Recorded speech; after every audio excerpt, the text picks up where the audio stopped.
Las provincias de Lugo y Orense comparten uno de los espacios naturales y artísticos más ricos de Galicia, la Ribera Sacra, tierra de espiritualidad, tierra de monjes.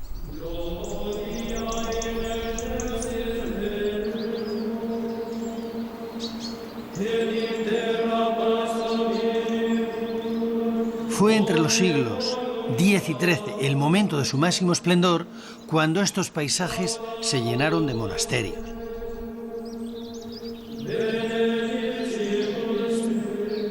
En aquel tiempo las oraciones y los cánticos de los monjes inundaban los rincones de estos pequeños valles, encajonados a todo lo largo del curso final del río Sil y del tramo central del Miño.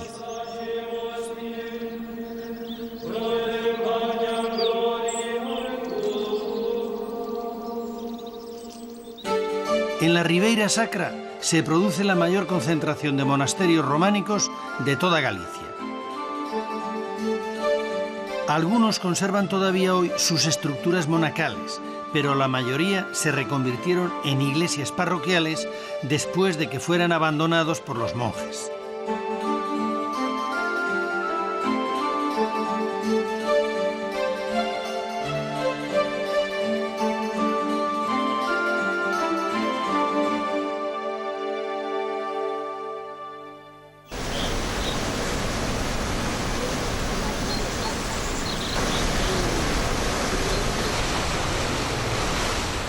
Esto que tienen a mis espaldas son los cañones del río Sil. Junto con el río Miño son la columna vertebral de Galicia. En ambos ríos se establecieron los eremitas, buscando la soledad y buscando también la comunicación a lo largo del río. Agrupados después, gracias a la Orden de San Benito, forman monasterios que pueblan toda esta zona de la Ribera Sacra.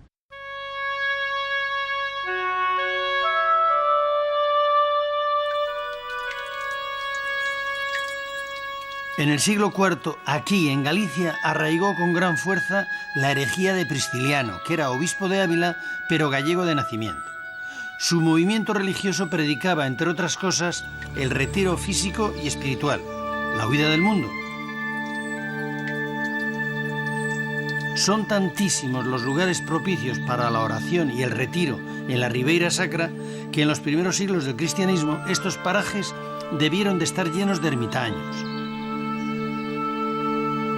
Elegían cuevas ya existentes y en muchos casos las agrandaban excavando la roca para dar cabida a la ermita en la que rezaban y en la que con el tiempo llegaron a acoger a otros ermitaños.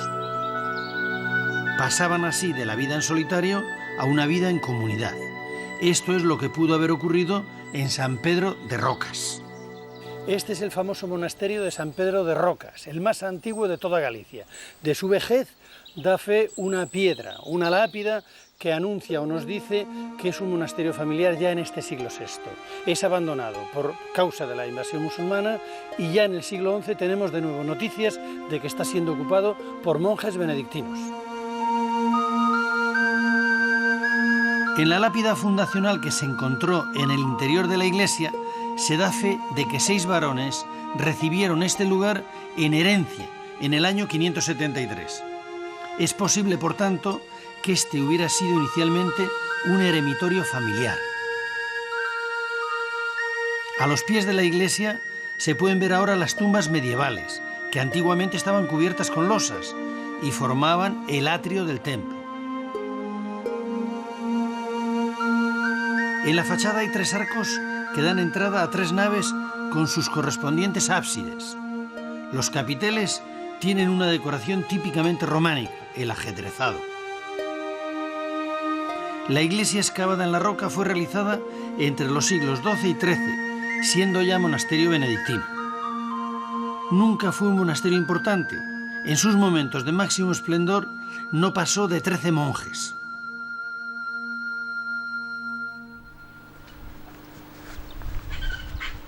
Este es el monasterio de Montederramo. Las muchas reformas realizadas en él a lo largo de su historia han acabado con el románico original. Fundado en el siglo XII por los cistercienses, fue el más poderoso de la orden en esta zona y el que dio pie involuntariamente al nombre de Ribeira Sacra.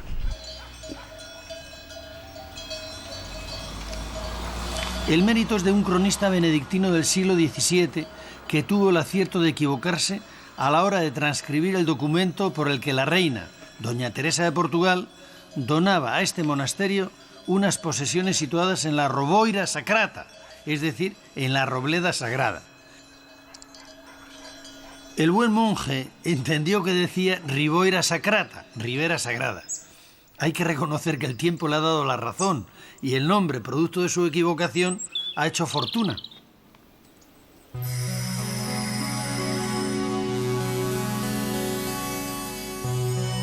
Los paisajes de la Ribera Sacra son un verdadero ejemplo de aprovechamiento sostenible del territorio.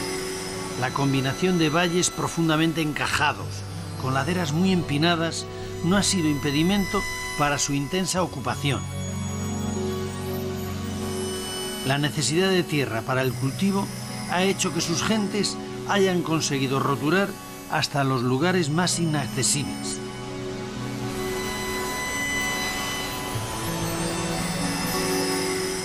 La mayor parte de los bancales que aún se siguen cultivando son de origen medieval. Fueron los monjes los que introdujeron este sistema de cultivo para poner en explotación las tierras de su dominio. Eso explica el importantísimo papel que los monasterios tuvieron en el desarrollo de la economía de la época. Estos valles tienen un microclima casi mediterráneo, temperaturas altas en verano, suaves en invierno y lluvias poco abundantes. Esto ha hecho posible desde tiempos inmemoriales el cultivo de la vid. En la actualidad, los nuevos viticultores, tan sabios como los monjes, están haciendo renacer con sus nuevas técnicas el amor por el vino en esta zona. Fernando, viticultor en un terreno maravilloso, la Ribera Sacra, denominación de origen. ¿A quién se le ocurre poner las primeras viñas en estas laderas? Pues los primeros, sin duda ninguna, fueron los romanos, ¿no? Ellos, que vienen buscando el oro, posiblemente se encuentren aquí con algo que no, a lo mejor no esperaban, que sería pues un microclima fantástico y una zona mediterránea que para ellos fue lo que les llamaron el Amandi, ¿no? La tierra digna de ser amada. Para hacer vino no cabe duda que hay que reunir varias cosas. La fundamental es un buen suelo y un buen clima. Y las variedades, pues me imagino que las traerían ellos. No sabemos qué tipo de variedades, pero la vitis vinífera desde luego que estaba ahí. Una vez pasado el bache de la cultura arábiga, que no beben vino, en el medievo se recupera otra vez este arte de hacer vino de la vid. Exactamente, los monjes fueron los encargados en un momento pues difícil posiblemente para la agricultura y siempre con la sabiduría de los monjes de traer esas variedades que luego fueron fantásticas para vinificar y que hicieron aquellos vinos que realmente podían llegar a ser buenos vinos.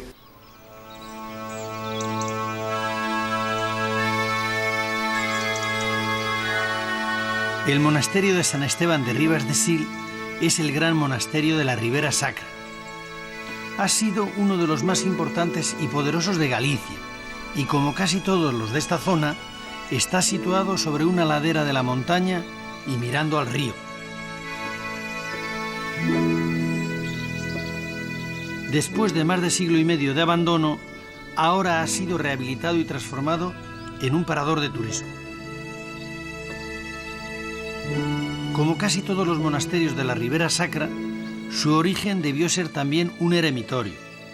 Según la tradición, fue fundado por San Martiño en el siglo VI, pero la primera noticia documentada de él la tenemos en el año 921, en un pergamino del rey Ordoño II, en el que autoriza al abad Franquila y a sus monjes a edificar una basílica y un monasterio en este lugar sagrado, ruinoso y abandonado desde antiguo.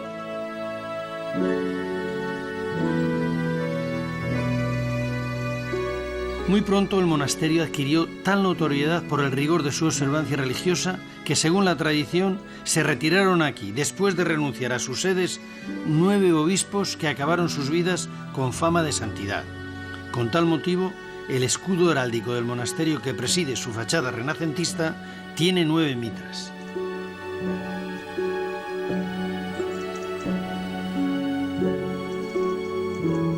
Como todos los monasterios con gran poder económico, este de San Esteban, que perteneció a los benedictinos, ha sufrido muchas reformas a lo largo de su historia. De la época románica se conservan una parte del claustro de los obispos y otra parte de la iglesia. En este claustro estuvieron enterrados los 9 obispos. La arquería del cuerpo inferior es románica. La parte superior es del siglo XVI.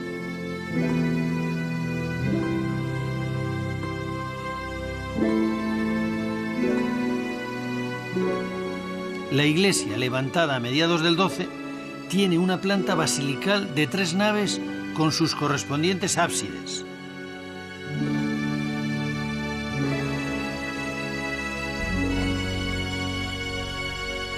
Aunque uno de los ábsides quedó ocultado casi por completo con la construcción de la sacristía, podemos ver algo bastante insólito. El ábside central es más bajo que los laterales.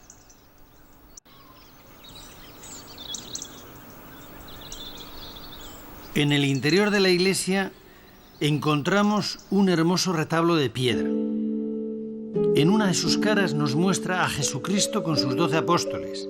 En el centro, presidiendo, la figura de Cristo con corona y cruz procesional. San Pedro está a su derecha y San Pablo a su izquierda.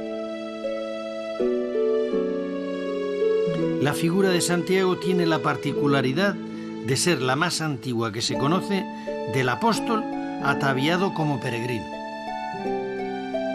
Es la primera vez que se le representa con el emblema de la peregrinación a Compostela, la vieira.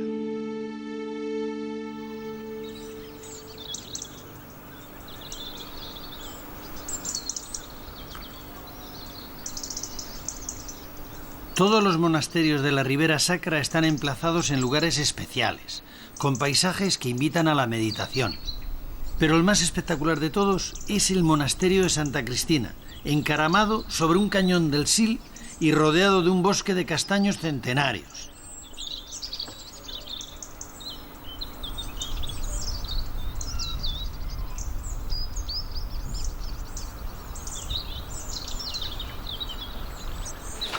De este monasterio benedictino tenemos noticias escritas desde el siglo X, aunque su fundación se remonta a siglos anteriores.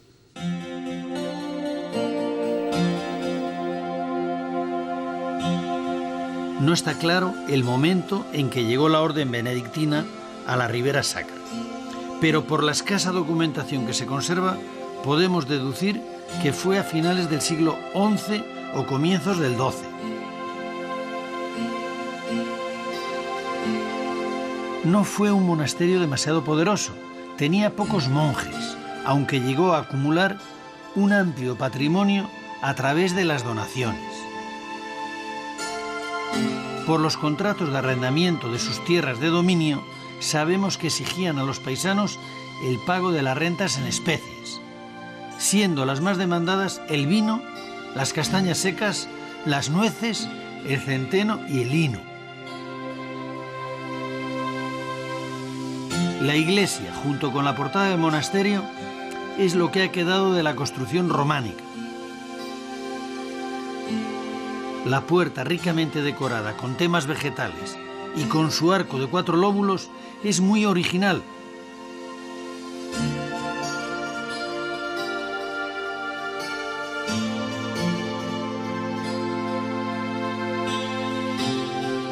La iglesia es de finales del siglo XII. Tiene planta de cruz latina con 3 ábsides.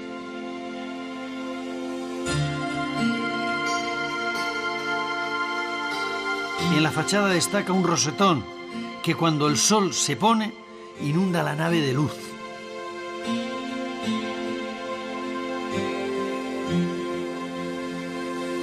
A un lado de la iglesia tiene adosada una torre campanaria, también románica, que parece más bien una atalaya pensada para controlar el paso por el río Sil.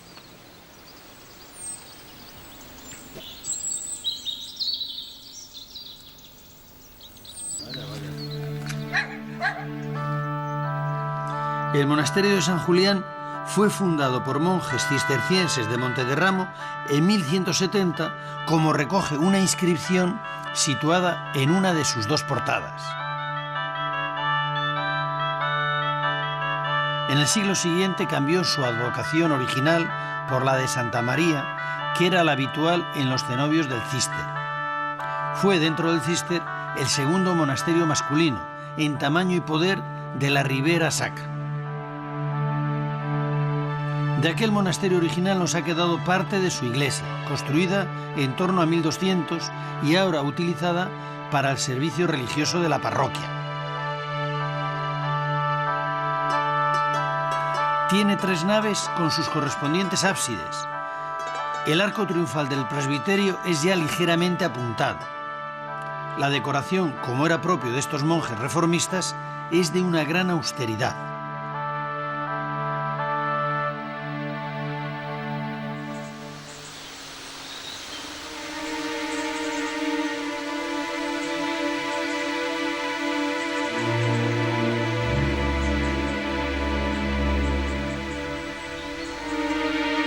Estas ruinas que nos contemplan, implorando su rehabilitación, fueron en su día el monasterio de San Payo.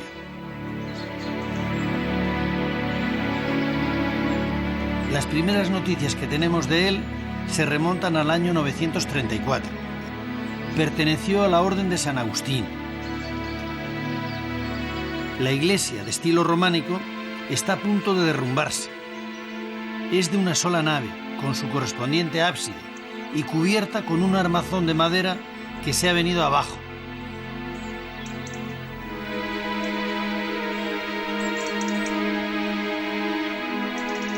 Aún podemos ver en medio de tanta desolación unos curiosísimos capiteles policromados que nos muestran unos monstruos terribles que nos amenazan con el infierno. Ellos sabrán por qué.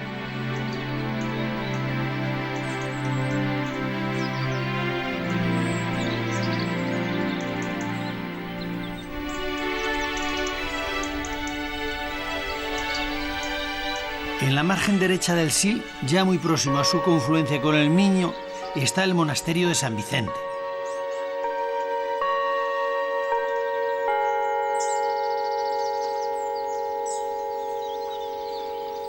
Este monasterio, del que ya tenemos noticias en el año 935, es el primero en incorporarse como priorato a la abadía de Cluny. En 1108 fue donado por la infanta doña Urraca a los benedictinos. La iglesia, que es lo único que se ha conservado, fue construida a comienzos del siglo XIII sobre una ladera, por lo que tuvieron que excavar para poder levantar los 3 ábsides de su cabecera.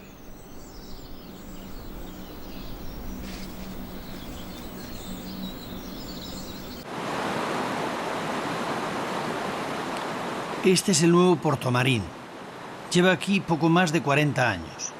El viejo Portomarín estaba situado en la margen derecha del río Miño, pero en los años 60 del siglo pasado, y a pesar de que estaba declarado conjunto histórico-artístico, fue demolido para construir el embalse de Belesar.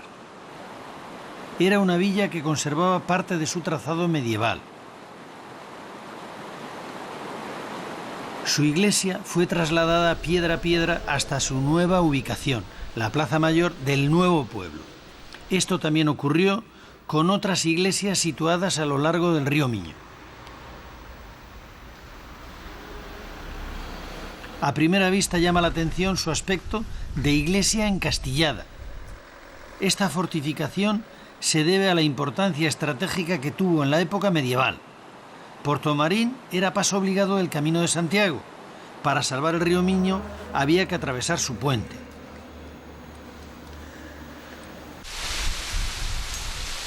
Aún se conserva la portada de la iglesia de lo que fue el Hospital de Peregrinos de San Pedro.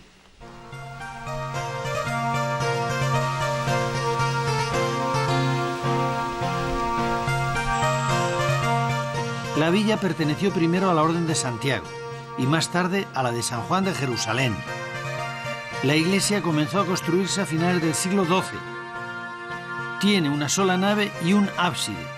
Es de sillería de piedra caliza y no de granito como es habitual en Galicia. Todavía se aprecia la numeración de los sillares que hicieron para su traslado.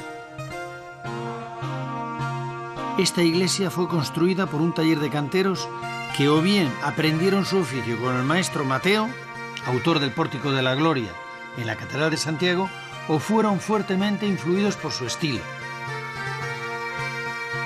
Los canteros de este taller fueron después descendiendo por la ribera del Miño y levantando iglesias. Esto ocurrió en torno al 1200. A pesar de la erosión sufrida por la piedra, en una arquivolta de la puerta principal podemos ver uno de los temas ornamentales favoritos del maestro Mateo, a los ancianos del Apocalipsis tocando instrumentos musicales.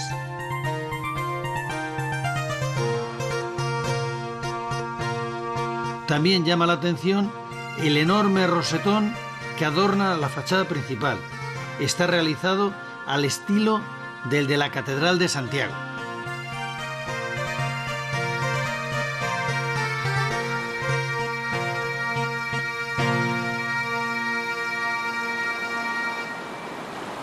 Además del buen románico, Portomarín tiene otro tesoro que se esconde en el Miño y que solo se puede ver cuando baja el nivel del pantano: los caneiros.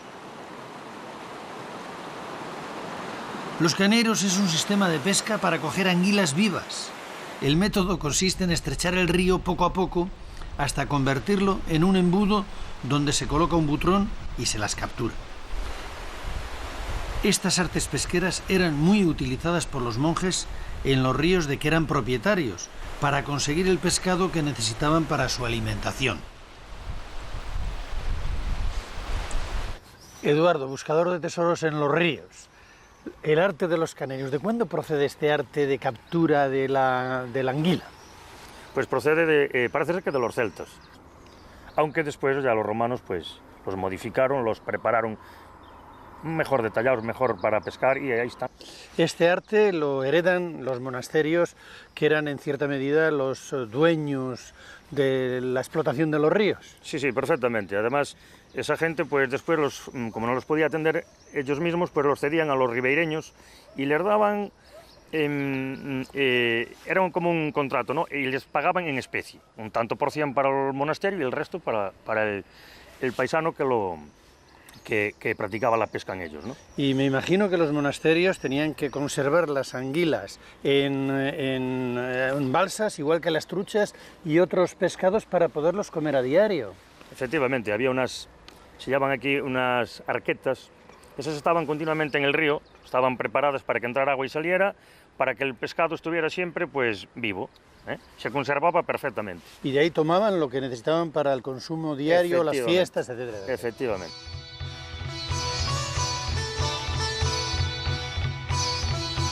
Alrededor de esta iglesia hubo una vez un pueblo, Pesqueiras, llamado así porque en este lugar muy próximo al Miño hubo antiguamente pesqueras. Con la llegada del pantano el pueblo se retiró, dejando a la iglesia sola.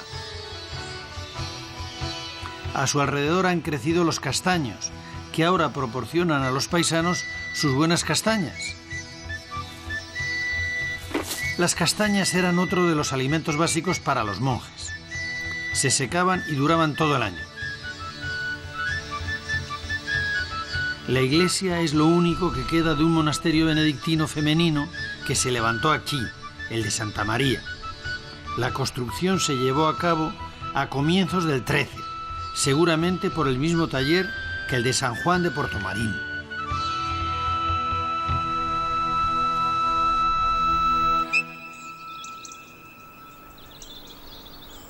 Bajando el curso del Miño nos encontramos de nuevo con el fantasma del maestro Mateo.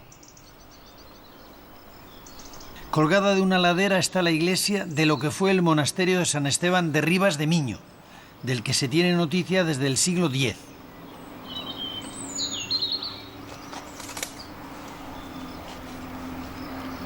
La iglesia fue levantada a comienzos del siglo XIII, posiblemente para sustituir a otra más pequeña, por lo que tuvieron que excavar el terreno para colocar el ábside y en el otro extremo construir una pequeña cripta para soportar la fachada.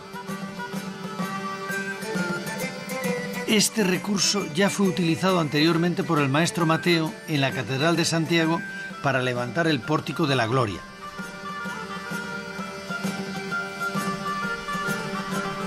La fachada principal es una de las más bellas del románico español.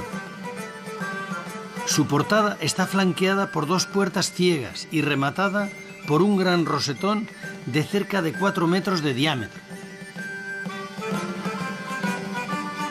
En una de las arquivoltas vuelven a aparecer los músicos con sus instrumentos musicales. En este caso son 7.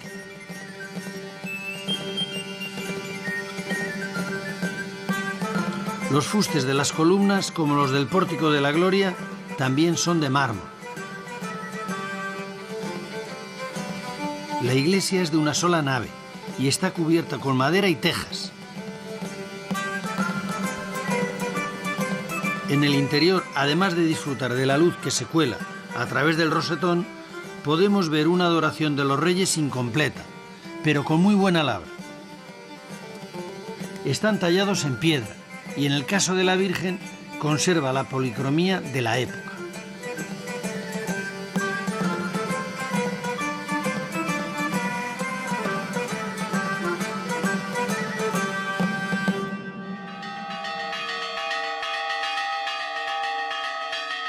Cerca de San Esteban, en Diomondi, se vuelve a repetir su fachada, aunque ahora sin rosetón.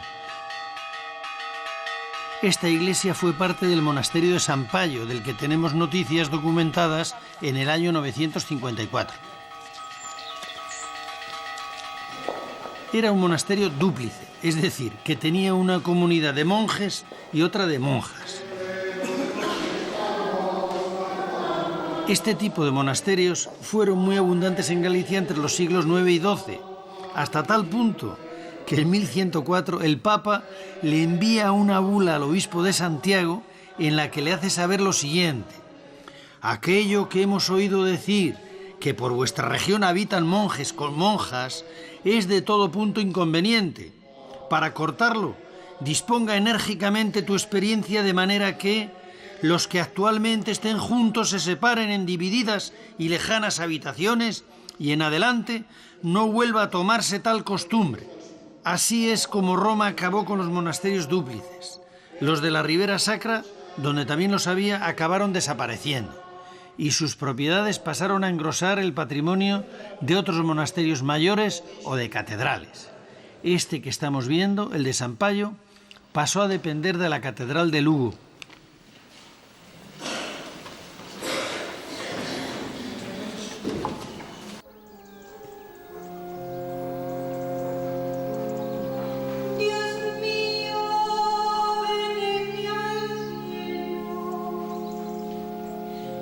Con la desaparición de los conventos dúplices y la llegada a Galicia de la orden benedictina, tomó fuerza el monacato femenino.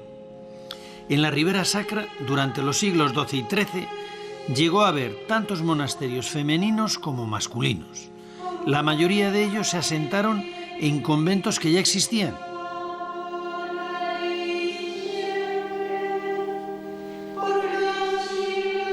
Este es el caso del monasterio benedictino de San Miguel, en el que para la construcción de la nueva iglesia se reutilizó una ventanita prerrománica. Esto nos permite suponer que en el siglo X ya había allí una iglesia.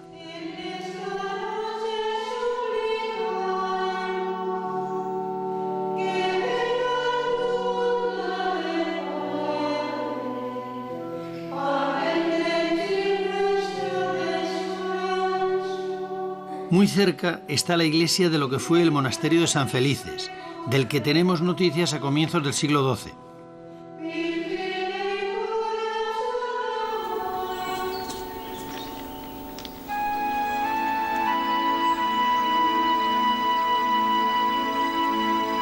Junto al río Miño se levantaron otros 2 monasterios que acabaron siendo de monjas benedictinas, el de San Juan, fundado en el siglo X, y el de San Esteban del siglo IX.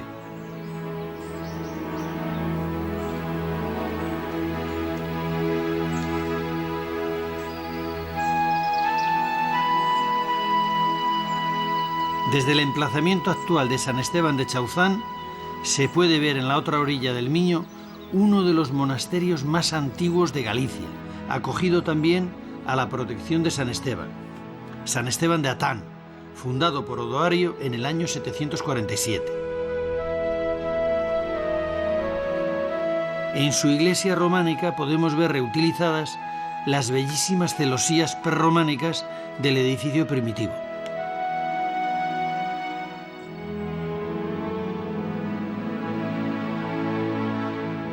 El monasterio femenino de Santa María en Ferreira es el único de todos los de la Ribera Sacra que aún tiene vida monástica. Su origen se remonta al siglo X. Entonces era un monasterio dúplice, pero en 1175 pasó a ser una nueva casa del Císter.